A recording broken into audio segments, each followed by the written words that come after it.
It's your boy Superman 2000. I'm in the fight chair. Jose Aldo is reconsidering retirement. Now, I said this before. I knew this guy wasn't going to retire. No, this guy, he's the ultimate Sith. To give the Star Wars reference, I can't help it. He's the ultimate Sith Lord. Check this out. First, he said, hey, man, I'll do another sport. I'm done with this. I'll go somewhere else. And then he started negotiating specific things that affect the ancillary rights and his right to utilize his likeness and his image. He sent a clear message to the UFC and the new owners. Hey, wink, wink. Once I terminate my contract with you guys, I'm going somewhere else to make money. You guys might not think I'm a big name now because you got Conor. But whoever I go to is going to knock you down a couple points and a couple buys. Wherever I go, I'm going to take some fans with me. Now, 1 million pay-per-view buys is great, right? But how about 1.5 million pay-per-view buys? The marginal difference of that extra 0.5 million pay-per-view buys, that additional 500,000 pay-per-view buys can cover the whole cost of the event. And other 1 million can spend money off the top, pure cream.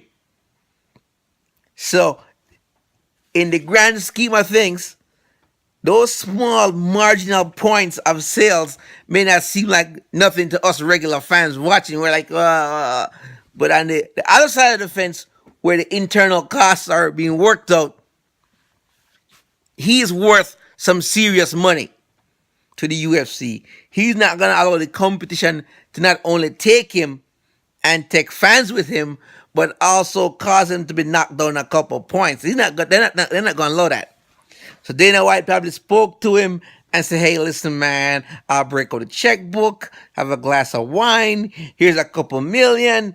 And Dana White, the slimy, spineless guy that he is, my opinion, of course, not fact, don't sue me, UFC, I know how crazy you guys are getting, probably told him, I'm sorry, Jose, I apologize to you, I apologize to your wife. He just probably broke out the old, I'm an honorable man routine and, I'll pay, blah, blah, blah. And Jose Aldo was like, yeah, save the honorable man routine. I'm just interested in the money. Then Dana White probably say, okay, guys, I'm going to offer you 2 million. Jose said, that's not enough. I want 8. UFC probably came back and said, okay, we'll give you 6. Jose said, hey, let me think about it. This is all speculation now. Don't sue me, UFC. Jose probably said, let me think about it. Then he probably left. And then while he was outside, that was when the last interview I saw with him on Bloody Elbow, I saw the video of the reporters talking to him. That was the last interview I saw with him. They probably were talking to him. And then during that interview was like, yeah, I'm more open-minded. Then he went to Russia on a vacation. To me, that's like, hey, that's like, all right, I'm relaxed now. I'm taking a mental break. I'll be going back to fight. UFC's going to make it right. They're going to make the money right. And I'm not playing games with them this time. So, props to Jose Aldo. He is a shrewd negotiator. Because at this stage, if Jose Aldo retire in Brazil with his network, which I believe is $6 million, somewhere between 6 and 8 million US dollars, I mean, with his ability to train fighters and his prestige in Brazil and his wife's chain of restaurant that she started, a burger joint, the elite in Brazil have money. They'll patronize their business as a restaurateur and the other things that he's doing and the other fighting camps that he's running. He'll be able to make enough money to be all right. He'll be good for the rest of his life. It may not have been big money like UFC money, but unlike Conor McGregor, who's getting all this big money, as fast as the money comes in, it goes out because he blows his money pretty fast. He's like, boom, he bought the $10 million mansion when he got like a $7 million paycheck, and then another $2 million on top of that. That money's gone. Then he bought a McLaren. That money's gone. He's buying all his expensive sports cars, all his expensive suits. He's blowing through the money real fast, and he's like, hey, I'm a young man. I'm making money. I'm gonna enjoy. So guess what? If he's blowing through the money that fast, he's going to have to keep coming back to the UFC. Whereas Jose Aldo, sorry, you Conor McGregor fans, I know you're going to get upset. Whereas Jose Aldo might be making less money, but he is more conservative and he's more of a steward with what he has, so he's able to financially get to that independent level and grow. Now, Conor McGregor is in fact doing that now because he has all these side deals where he's in the games, he's also in a movie, he's starting to branch out in a different direction to where he won't be dependent on the UFC or they won't have the upper hand on him.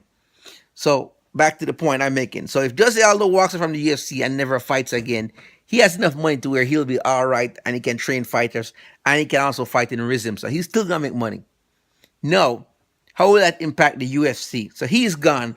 But like I said before, if somebody's gonna bring in even 500,000 pay-per-view buys or 250,000 pay-per-view buys, you multiply that by $50, that's some good money. So once you cover your break even point, everything above your break even, those marginal increments is straight unadulterated profit. So you don't want to start losing people, especially now that a lot of fighters know they're going back to have the UFC contract canceled or they're fighting the contract out and they're leaving the UFC. You know, so you got Czech Congo, he's in Bellator. Rory McDonald's in Bellator. Big Ben is in Henderson is in Bellator. So you know it's like all these fighters they go to the UFC to build a fan base and get the name out there, and then they cash out by going to Bellator. So now what's going to happen is that the younger fighters are going to start saying, hey, you know, fighting for the glory is great, but I need money long term. So they're going to start rolling out. So imagine as a new owner, I just bought the UFC.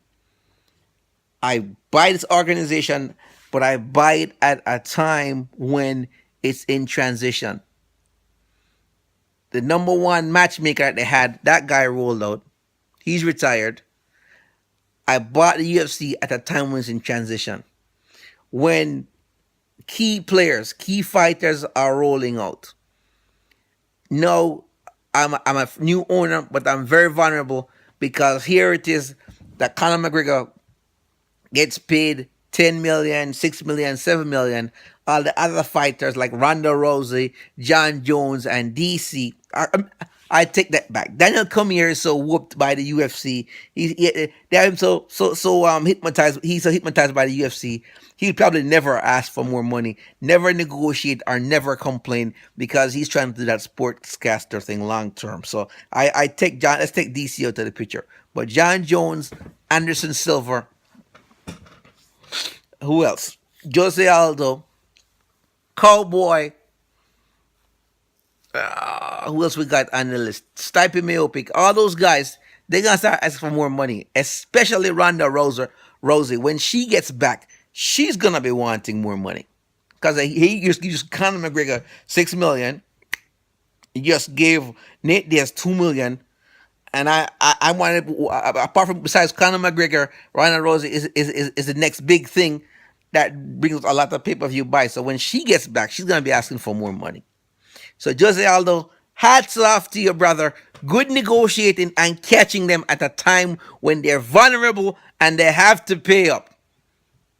That's why you treat people right. This is why as managers, you must communicate with your contractors. You must negotiate well. You must act with integrity. If you give your word, keep it. If you can't keep your word and you have to go back on the word. If Dana White had picked up the phone and said, listen, Jose, I will not be able to give you that fight with Conor McGregor like I promised, but here's what I'm going to do. because you're the interim title holder, I'm going to pay you, you know, 600,000, what you probably would have made anyway, just to wait and have your training camp and train in the interim. And the next fight after Conor McGregor fights Eddie Alvarez, he'll come down and fight you. I apologize. I'm deeply sorry. I didn't mean for it to go this way, but the way it's looking for the organization right now, it's more profitable for us to go in that direction. That's honest. It's straightforward. That's the type of communication you have to have with people. Dana White let somebody else call Jose Aldo and tell him that the fight wouldn't be going through. That's disrespectful. So because of your disrespect now, Dana White and the rest of and Lorenzo, it's now gonna cost the UFC more money to retain Jose Aldo. Whereas communication, open line of communication, now these are basic management things. And if you've never been a manager before, or you haven't been trained as a manager or studied management, I take it back because I've known some managers who have gone to Harvard and Yale and they suck. And I've met other managers who worked their way up the ranks and their first job was managing Popeyes or KFC. And you know what? Those guys are some of the best managers when they get to Fortune 500 companies because they know how to treat people and how to communicate with people and how people respond. Now, Dana White, he's never been in that type of situation. He's running a $4 billion organization like it's a pawn shop. Now, not a pawn shop. I think I'd be insulting a pawn shop. Like it's the mafia. You can shake down fighters, you can boss people around, and that's not going to work. So it backfired on him. Meantime, Jose Aldo, happy you're not going to retire, but I knew you wasn't going to retire anyway. And one of these days I'm going to interview you, so stay tuned, guys. All right, it's your boy Superman. Peace out from the fight chair.